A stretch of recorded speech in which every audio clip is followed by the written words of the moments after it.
Great. Happy birthday.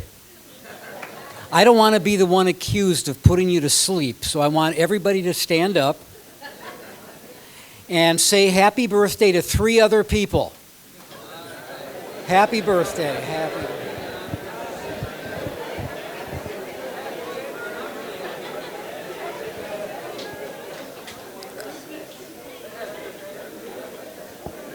Great. Thank you very much. Okay, that's good. David, sit down. That's good. You know, I've got to tell you that when Hiram and I were corresponding earlier this year about my desire to just come and celebrate God's work with you guys, he said, I'll give you some time on the program. And I said, okay, I don't know, that's fine. I'm going to come no matter what you choose to do. But he said, you can take 10 minutes. And I said, you've known me a long time. I can't say hi in 10 minutes. And that's true, because normally when I come here, I come to share something, come to provide some equipping, some training, encouragement, all of that sort of stuff. So I'm going to try to compress all of that into 10 minutes. And Harm, where are you? There. Okay. If I get past 10 minutes, would you? What? Pull the plug. That's happened before, trust me. You guys changed my life. I can't say that to too many groups of people. Usually it's individuals, but groups of people, you changed my life. I got a call from Roger Erickson in 1995. He was president of CBMC International at the time. I worked with CBMC USA. My world was Minnesota and maybe North and South Dakota, and that's not a very big world view, but Roger said, would you come with me to South Africa next year? And I thought, wow, I don't even know where that is on the map. But I'm in. I'll go with you. And so Roger Erickson, Jerry Maxwell, and Rick Beeler and I got on a plane in Miami and flew from Miami to, I believe, Cape Town. I really don't know, but it was South Africa. That's all I know. And we spent the next several days in April of 2006 at Stellenbosch University doing a training session. Anybody there in 1976? Rob, you were there. Who else was there? 96, excuse me. Okay, well, hi. I'm sorry I don't remember you. That was a long time ago.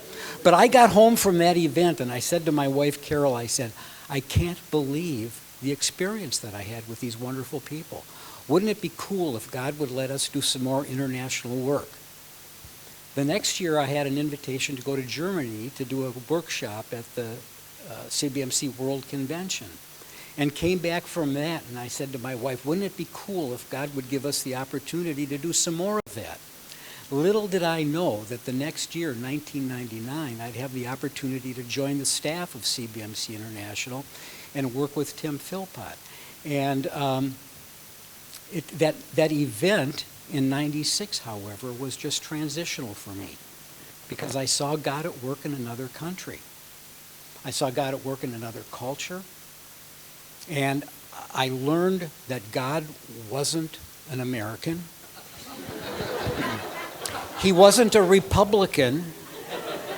And he wasn't white. So you know that, right? Yeah. And so that changed my whole view of the world. But it also changed my view of what CBMC was doing, what God was doing through CBMC. And over the last 15, 20 years, I've been to 70 countries, many of them multiple times. I've looked at my passports. I've got 3 full passports. I've checked out of Johannesburg, stamped 14 times.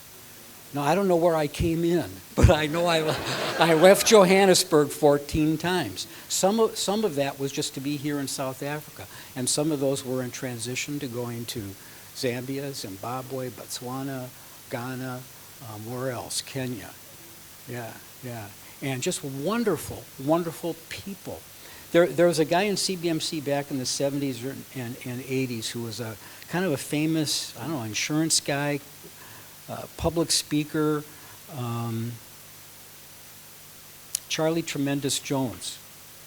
And Charlie Tremendous Jones would say that you'll be the same person you are today 5 years from now, except for the books you read and the people you meet. Think about that.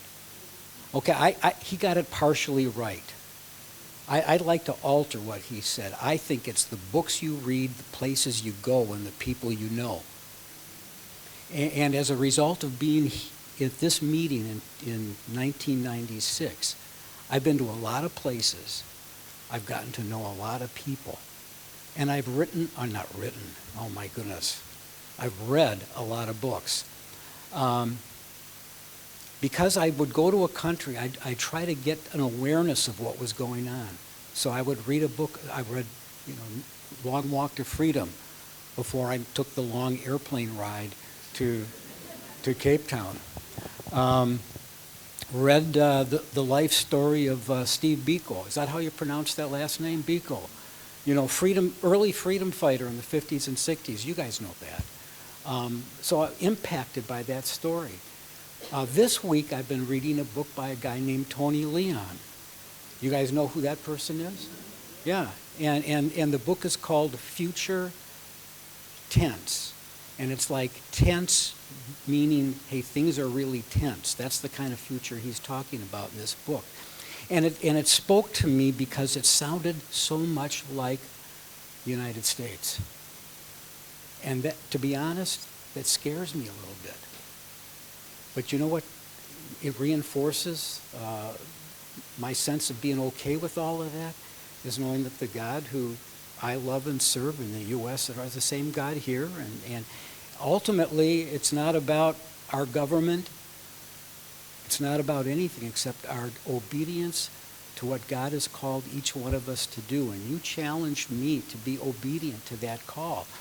Chris, welcome aboard, man. I mean, it is an awesome privilege we get to serve the Lord around the world and see him at work in all these different cultures. So I want to thank each and every one of you for how you, through CBMC, allowed God to impact me in a way that changed my life.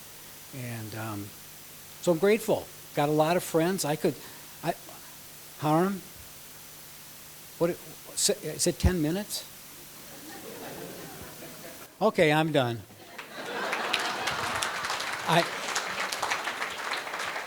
I've got 69 more stories to tell, however. Paul, thank you very much. You're